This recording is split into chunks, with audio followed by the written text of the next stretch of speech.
यहाँ एक छोटी और मसालेदार प्रेम कहानी है। उनके बीच की गर्मी। खिड़कियों पर बारिश हो रही थी, जो माया के अंदर चल रहे तूफान को प्रतिबिंबित कर रही थी।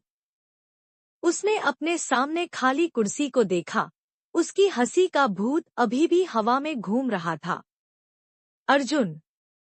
उसका नाम उसके होठों पर एक वर्जित फुसफुसाहट थी, एक ऐसी आग जिसे वह बुझा नहीं सकती थी।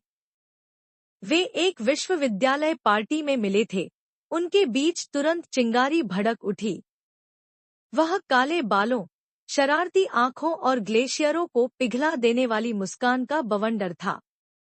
आमतौर पर सतर्क रहने वाली माया ने खुद को उसकी तीव्रता, उसके कच्चे जुनून के प्रति आकर्षित पाया।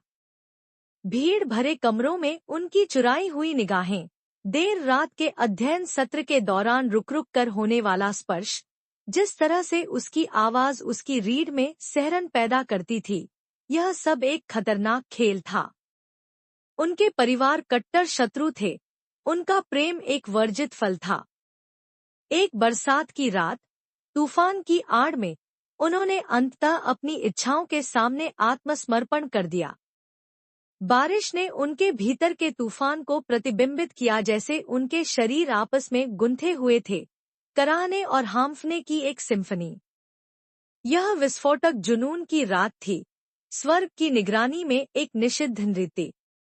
लेकिन सुबह एक क्रूर जागृति लेकर आई। उनके परिवारों के झगड़े का बोझ उन पर दब गया, जिससे उनकी नई खुशी का दम घुट गया। उन्होंने इससे लड़ने की कोशिश की, अपने प्यार के अंगारों से चिपके रहने की कोशिश की, लेकिन सामाजिक दबाव बहुत अधिक था। प्यार और कर्तव्य के बीच उलझकर उन्होंने अलग होने का दुखद निर्णय लिया। अलगाव का दर्द एक निरंतर दर्द था, एक खालीपन जिसे कोई भी नहीं भर सकता था। फिर भी, वर्षों बाद भी, उनकी चुराई हुई रात की यादें, उनके जुनून की गर्मी, उनके दिलों की गहराइयों में एक निषिद्ध ज्वाला के रूप में जलती रही।